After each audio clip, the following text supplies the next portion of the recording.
भागवतम स्कंद 10 श्लोक number chapter 1 श्लोक number 8। तो आज हम बलराम जी के बारे में चर्चा करेंगे, क्योंकि कुछ समय के बाद, कुछ दिनों के बाद बलराम पूर्णिमा फेस्टिवल आने वाला है। तो आज हम बलराम जी के बारे में कुछ चर्चा करेंगे। तो कृष्ण पूर्ण पुरुषोत्तम परमेश्वर है, तो उसी प्रकार से बलराम जी भी पूर्ण पुरुषोत्तम परमेश्वर है। ये कई लोग नहीं जानते हैं। कई लोगों को लगता है कि सिर्फ भगवान के सिर्फ बड़े ही भाई हैं, पर इतना काफ़ी नहीं है उनके बारे में जानना। तो यहाँ पे श्रीमद् भागवतम में सुखदेव गोस्वामी परीक्षित महाराज को एक प्रश्न पूछते हैं, जो 10वां स्कंद है, जहाँ से कृष्ण लीला शुरू होती है ना। तो वहाँ पे प्रश्न पूछते हैं, तो ये उसका श्लोक है, तो उसको हम पढ़ेंगे आज। मैं बोलता हूँ, मेरे पीछे पीछे आप बोलिए।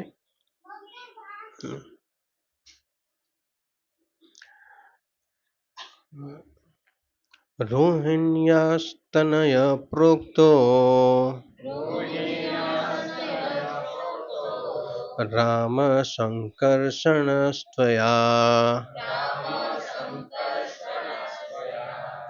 देवक्या गर्भसम्बन्ध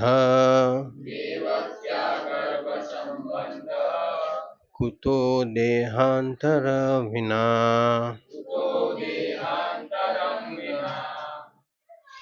शब्दार्थ: रोहिण्या,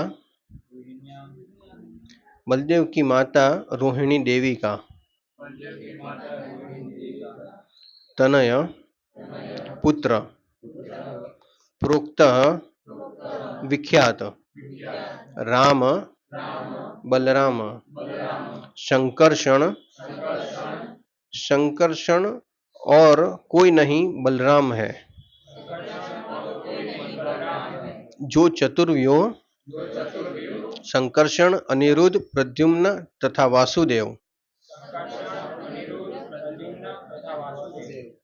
में प्रथम है। त्वया, आपके द्वारा, ऐसा कहा जाता है। देवक्या, कृष्ण की माता देवकी का गर्भ संबंध,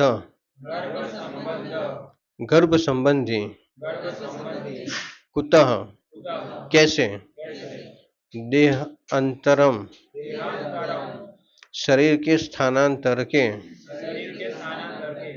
विना, बिना। अनुवाद और तात्पर्य ऐसी भक्तिवेदांत स्वामी शिल प्रभुपाद के द्वारा। शिल प्रभुपाद की जय। हे सुखदेव गोस्वामी, आप पहले ही बता चुके हैं कि द्वितीय चतुर्युग के संबंधित संकर्षण रोहिणी के पुत्र बलराम के रूप में प्रकट हुए। यदि बलराम को एक शरीर से दूसरे शरीर में स्थानांतरित न किया गया होता तो यह कैसे संभव हो पाता कि वे पहले देवकी के गर्भ में रहते और बाद में रोहिणी के गर्भ में। कृपया मुझे इसकी व्याख्या कीजिए। तात्पर्य: यहाँ पर एक प्रश्न उठाया गया है जो विशेष रूप से साक्षात संकर्षण बलराम को समझने की ओर लक्षित है। यह प्रसिद्ध है कि बलराम रोहिणी के पुत्र हैं, किंतु यह भी ज्ञात है कि वे देवकी के पुत्र हैं। परीक्षित महाराज यह रहस्य को जानना चाहते थे कि बलराम देवकी तथा रोहिणी दोनों ही के पुत्र किस तरह थे। तो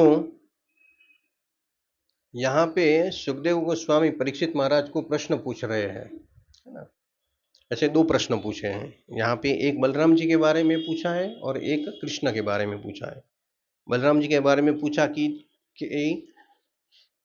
एक ही पुत्र, अगर एक माता के दो पुत्र होते हैं तो ये संभव है, पर एक पुत्र की दो माता है, वो भी शरीर को चेंज किए बिना, है ना।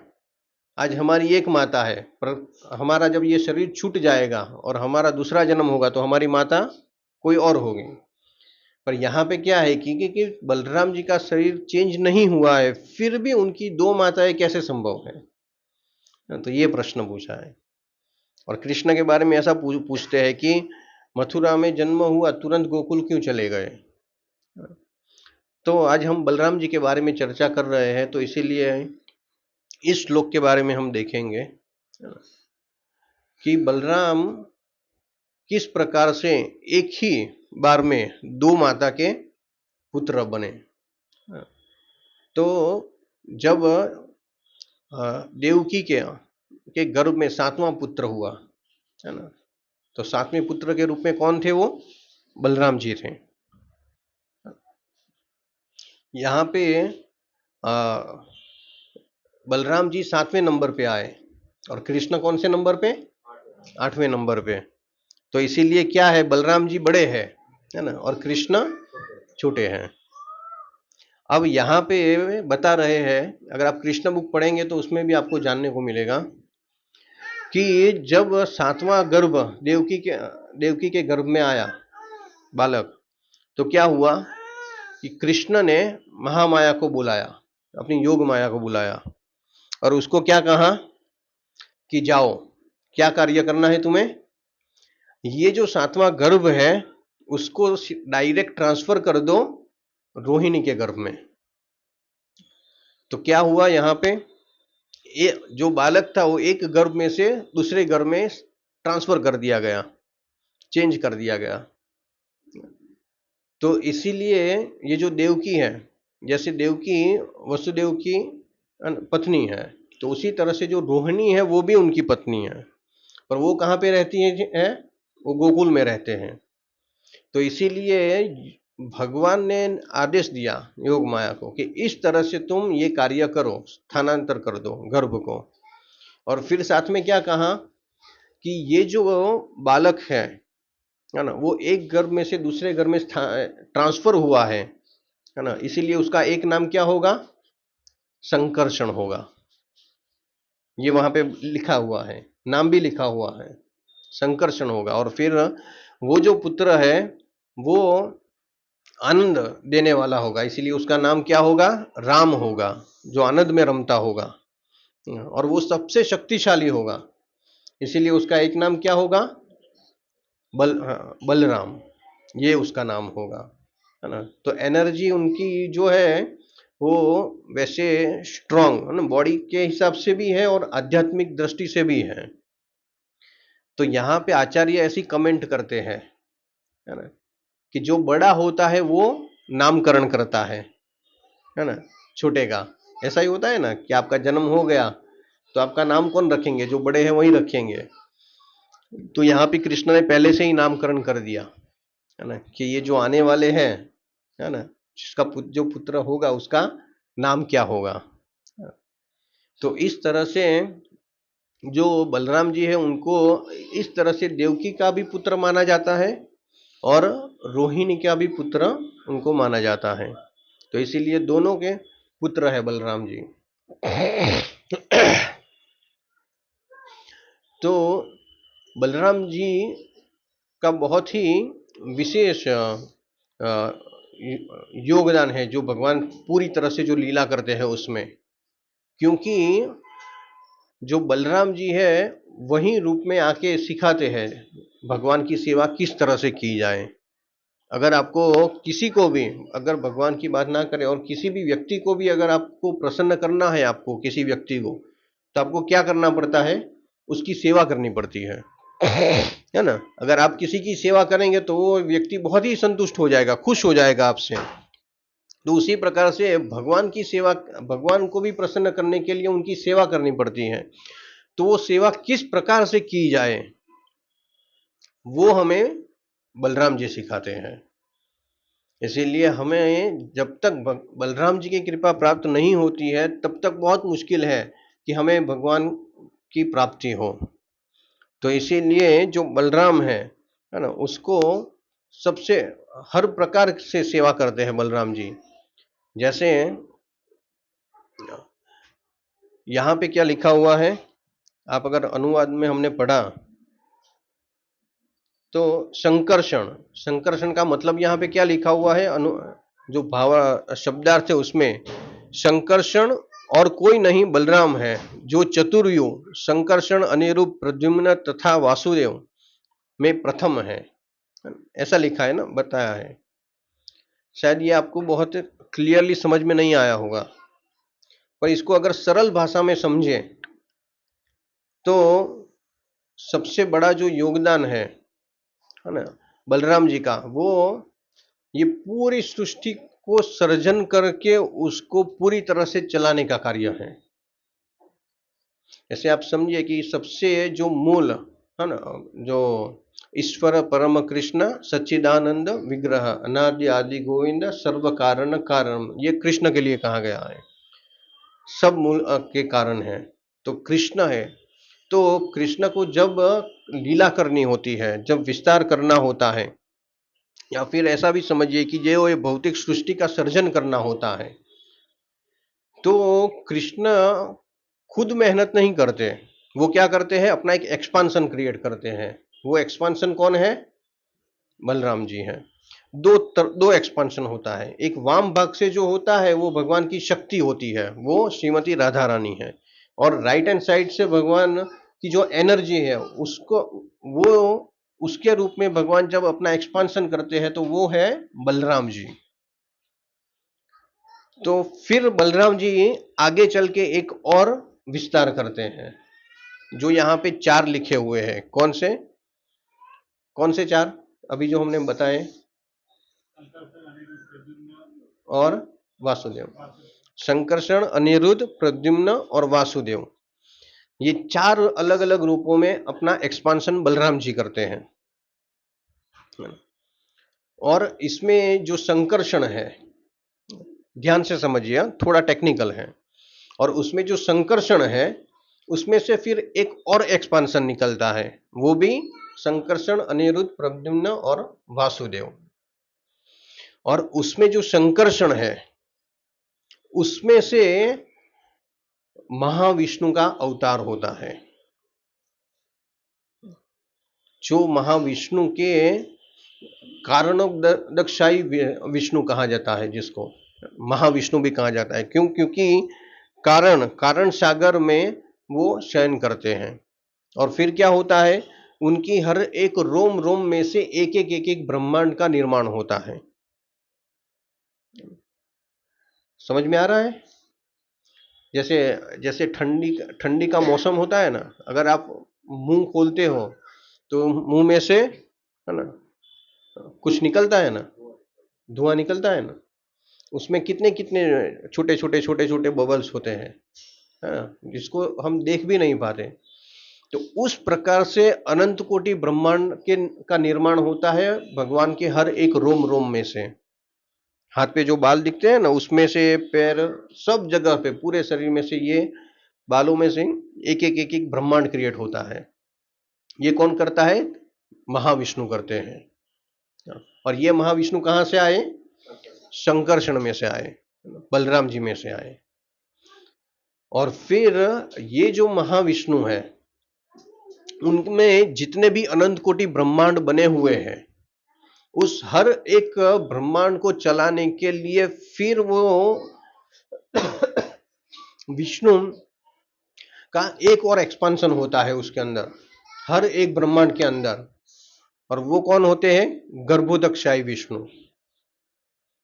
और वो गर्भोदकशाही विष्णु आपने कई बार तस्वीर देखी होगी, जिसमें जो अनंत शेष जो होते हैं, जिसके ऊपर सैया के ऊपर भगवान लेटे हुए होते हैं और लक्ष्मी जी उनके चरण दबाती हैं, ऐसा चित्र देखा है ना? तो वो कौन है? वो गर्भोदकशाही विष्णु है। और फिर वो गर्भोदकशाही विष्णु की नाभि में से एक कमल निकलता है, और उस कमल के ऊपर ब्रह्मा जी का अवतार होता है, ब्रह्मा जी का जन्म होता है वहां पे। और फिर वो जो कमल की जो पूरी डाली होती है, उस डाली के अंदर 14 भुवन क्रिएट होते हैं। जो पृथ्वी लोक है, और पृथ्वी लोक के ऊपर स्वर्ग लोक, महरलोक, जनलोक, तपलोक है, और नीचे के जो अतल, तलातल, सुतल, तलातल, पातल है, जो है सारे, वो क्रिएट होते हैं। तो इस तरह से 14 फ्लोर जैसे समझ सकते हैं, वो क्रिएट होता है।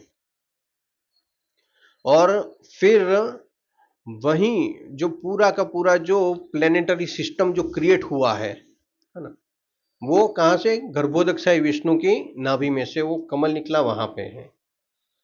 और फिर वही जो विष्णु है वो हर एक जीव के हृदय में परमात्मा के रूप में प्रकट होते हैं। उसको क्या कहते हैं? क्षीरोदकशाही विष्णु। और वो जो क्षीरोदकशाही विष्णु है वो क्षीर सागर, जो पूरा जो ब्रह्मांड क्रिएट हुआ है उसके नीचे एक क्षीर सागर है, दूध का पूरा सागर है। जैसे यहां पे पृथ्वी पे क्या देखने को मिलता है? खारे पानी का सागर। वैसे अलग अलग जगह पे अलग अलग प्रकार के सागर होते हैं। तो वो जो क्षीर सागर, दूध का जो सागर है, उसमें कौन होता है? क्षीरोदकशाही विष्णु, जो हर एक जीव के हृदय में परमात्मा के रूप में होता है। तो इस तरह से पूरी सृष्टि को चलाने के लिए बलराम जी का जो एक्सपांशन होता है वो 3 विष्णु के रूप में होता है। महाविष्णु, गर्भोदकशाही विष्णु और क्षीरोदकशाही विष्णु। तो इस तरह से ये पूरा सिस्टम चलता है।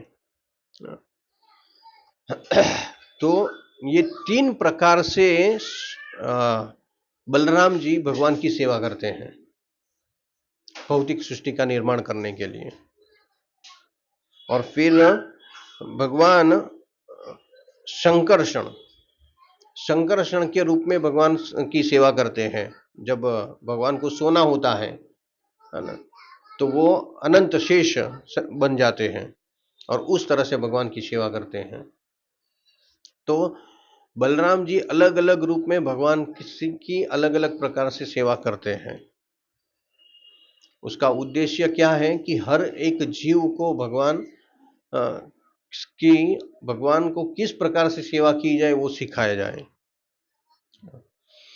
तो इस अलग अलग रूप में भगवान की सेवा बलराम जी के द्वारा होती है। और जब भगवान प्रकट होते हैं उस समय पे जब बलराम जी उनके साथ होते हैं तो भगवान हर प्रकार के रस का जो आस्वादन अपने भक्तों के साथ करते हैं। जैसे क्या करते हैं? वात्सल्य प्रेम किसके साथ होता है? कृष्ण का नंद महाराज और यशोदा माता, उनके साथ, या देव की वसुदेव है उनके साथ होता है। फिर साक्ष्य रस किसके साथ होता है? उनके जो फ्रेंड होते हैं, जो ग्वाल बाल, जो उनके साथ डेली खेलने के लिए जाते हैं, उनके साथ होता है। फिर क्या? दास्य रस में क्या होता है? भगवान की दास के रूप में सेवा की जाती है। और फिर माधुर्य रस में कौन होता है? जो गोपियां है और राधा रानी है, वो भगवान से माधुर्य रस में उनके साथ आस्वादन करते हैं प्रेम का। और फिर क्या बचा? शांत रस, है ना। तो शांत रस में जैसे ये बांसुरी है, भगवान की अलग अलग जो कुछ भी अलग सहायता जो होती है करते हैं। तो ये 5 अलग अलग प्रकार के रस हैं। तो हर एक व्यक्ति का अलग अलग अलग अलग भक्त होते हैं, वो भगवान के साथ अलग अलग प्रकार से रस में जुड़े हुए हैं। पर बलराम जी ही एक ऐसे हैं जो 5 रस में जुड़े हुए हैं, जो 5 रस से भगवान की सेवा करते हैं बलराम जी।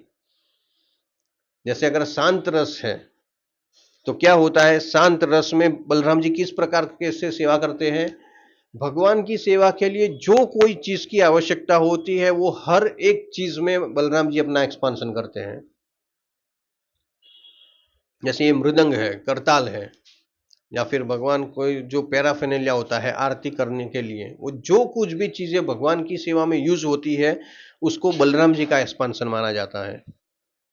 इसीलिए हर एक चीज के साथ बहुत ही ध्यान पूर्वक डीलिंग करना चाहिए। है ना। कोई भी चीज को ऐसे ही फेंक देना, ऐसा नहीं करना चाहिए, उसको पूरी तरह से रिस्पेक्ट देके रखना चाहिए इसको, क्योंकि ये बलराम जी का एक्सपांशन माना जाता है। इवन धाम, जब धाम का प्रागट्य होता है, भगवान आने के पहले क्या करते हैं, धाम का प्रागट्य करते हैं, धाम लेके आते हैं। जो वृंदावन है, तो गोलोक वृंदावन में से जो वृंदावन है उसको लेके यहाँ पे आते हैं, है ना। तो वो धाम का भी विस्तार किसके द्वारा होता है, बलराम जी का माना जाता है वो। इसीलिए शांत रस में बलराम जी हर प्रकार से भगवान की सेवा करते हैं। फिर साख्य रस में क्या करते हैं, जब भी बलराम जी कृष्ण जहां पे जाते हैं वहां उनके साथ खेलने के लिए जाते हैं, इवन चोरी करने के लिए भी जाते हैं, मक्खन चोरी करने के लिए कृष्ण जाते हैं तो वो भी उनके साथ साथ जाते हैं। फिर वात्सल्य रस, वात्सल्य रस में क्या भाव होता है बलराम जी का, मैं बड़ा हूं ये छोटा है, इसीलिए मुझे क्या करना है, इसका ध्यान रखना है, ये कहीं इधर उधर ना चला जाए, इसको कुछ लग ना जाए, इसका देखभाल करना है मुझे। तो इसीलिए बलराम जी हमेशा बड़े भाई की तरह उनका देखभाल करते थे और ध्यान रखते थे कि उसको कोई तकलीफ ना हो जाए। फिर दास्य रस, दास्य रस में किस प्रकार से वो सेवा करते थे कि जब कृष्ण खेल के बहुत थक जाते थे तो कई बार कृष्ण के ये चरण दबाने का सेवा करते थे बलराम जी। और माधुर्य रस में जब भगवान लीला करते हैं तब वो अपना एक्सपांशन अनंग मंजरी के रूप में करते हैं और उनके माधुर्य रस में भी उनके साथ होते हैं। तो इस प्रकार से हर एक रस का आस्वादन, कृष्ण के साथ ऐसा एक ही व्यक्ति है जो हर एक रस में उसके साथ वहां पे है। तो इस प्रकार से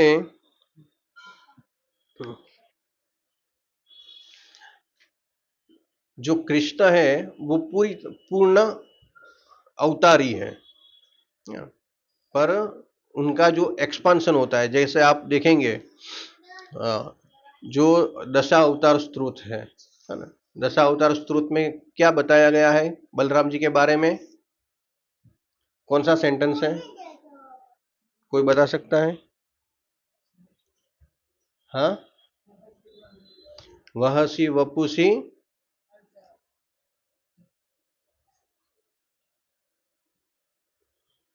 कहाँ है, बुक खोलो। हाँ, बोलो बोलो बोलो।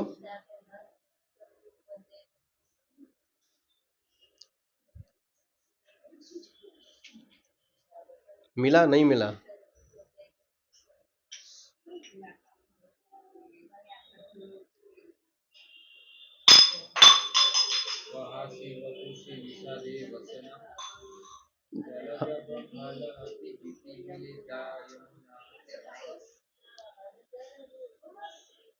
हाँ, अच्छा, मिला।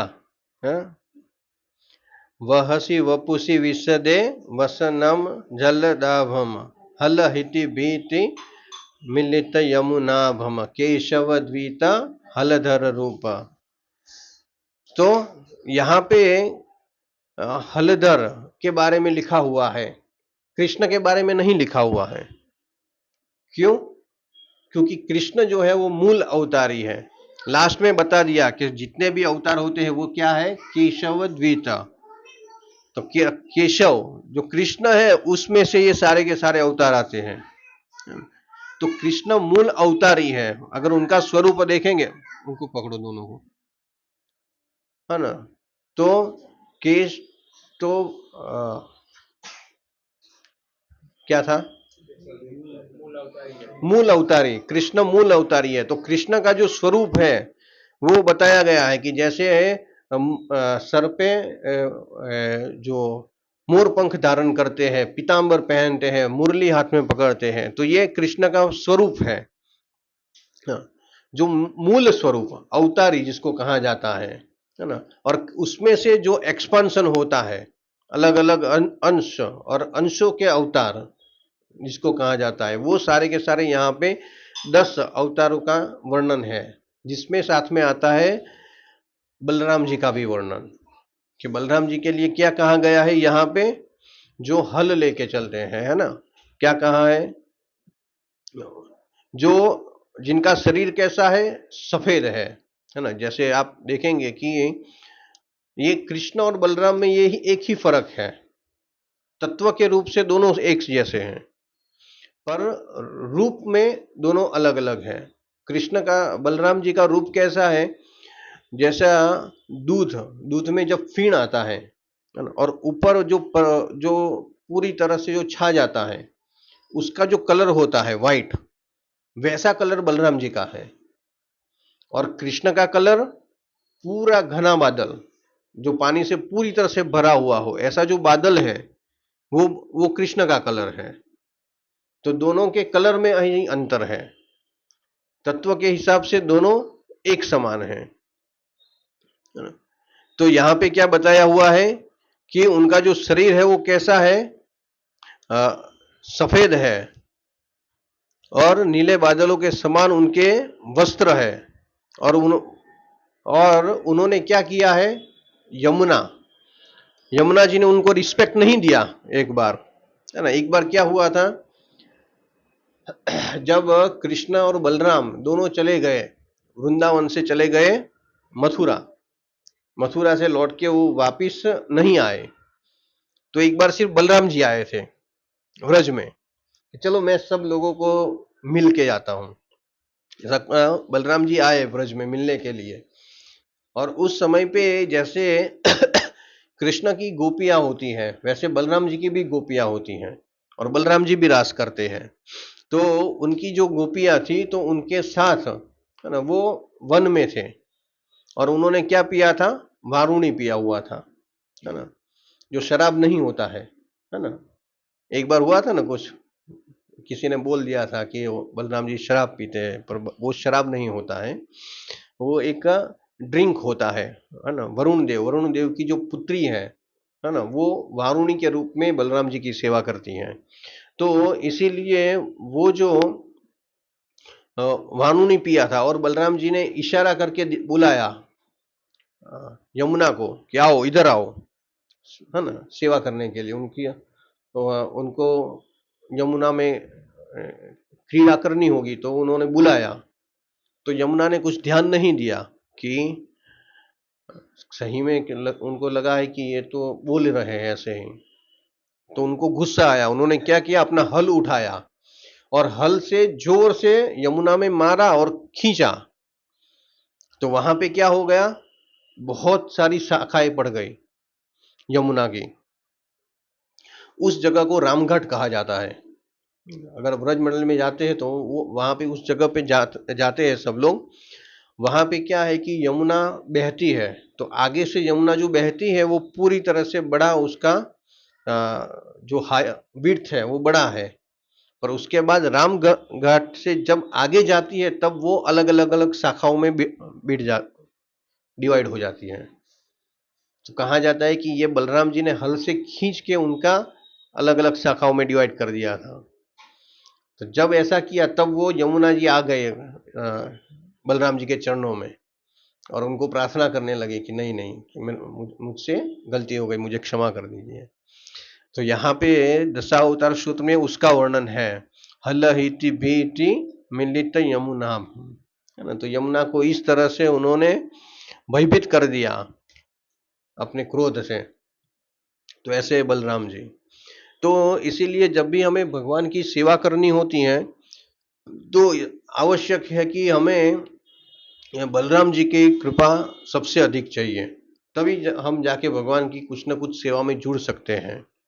जैसे कि देखिए प्रभुपाद, जब प्रभुपाद गए यहाँ से अमेरिका, तो प्रभुपाद 70 साल की आयु थी, और पूरी तरह से अकेले थे, जाके उनको पता भी नहीं था कि कहाँ जाना है, क्या करना है, किसको मिलना है, कुछ भी पता नहीं था, है ना। और जो जहाज था, है ना, फ्लाइट भी नहीं थी, जहाज में गए थे। कितने दिन लगे थे, 1.5 महीना लगा था उनको जाने में, और रास्ते में 2 हार्ट अटैक आ गए, और फिर वो पहुंचे अमेरिका, और फिर जाके वहां से उन्होंने 1 साल बहुत संघर्ष किया। 1 साल तक उनको कहीं पे रहना खाना क्या मिलेगा क्या नहीं मिलेगा कुछ पता नहीं। 1 साल तक बहुत संघर्ष किया और उसके बाद भगवान ने जो प्रचार करवाया उनके द्वारा, है ना, वो आप देख सकते हैं। तो ये जो सारी की सारी जो शक्ति है ना, वो कैसे आती है ना, एक राधा रानी की कृपा और बलराम जी की शक्ति, ये दोनों लेके प्रभुपाद, ये दोनों प्रभुपाद के साथ थे, तब जाके प्रभुपाद इस प्रकार से प्रचार कर सके कि 70 साल की आयु में अगर कोई 14 बार पूरी पृथ्वी का परिक्रमण कर दे और 108 मंदिर बना दे, है ना, ये सुनने में ही आप समझ सकते हैं कि ये असंभव लगता है ना। और जब भगवान की कृपा होती है तब कोई व्यक्ति ये कार्य कर सकता है। तो इस प्रकार से अगर कृष्ण की सेवा करनी है तो जो बलराम जी है ना, उनकी भी सेवा करनी पड़ेगी, उनकी कृपा प्राप्त करनी पड़ेगी, तब जाके हम अच्छी तरह से भक्ति में आगे बढ़ सकते हैं। तो अभी बलराम पूर्णिमा आएगा, जो रक्षाबंधन के दिन बलराम जी का जो प्रागट्य है ना, तो इसमें आप सब लोग भी भाग लीजिए, मंदिर में अभिषेक भी होगा, है ना, मंगला आरती में आइए सब लोग, और इस तरह से भक्ति में जितनी हो सके उतनी सेवा करने का प्रयास कीजिए। हरे कृष्णा।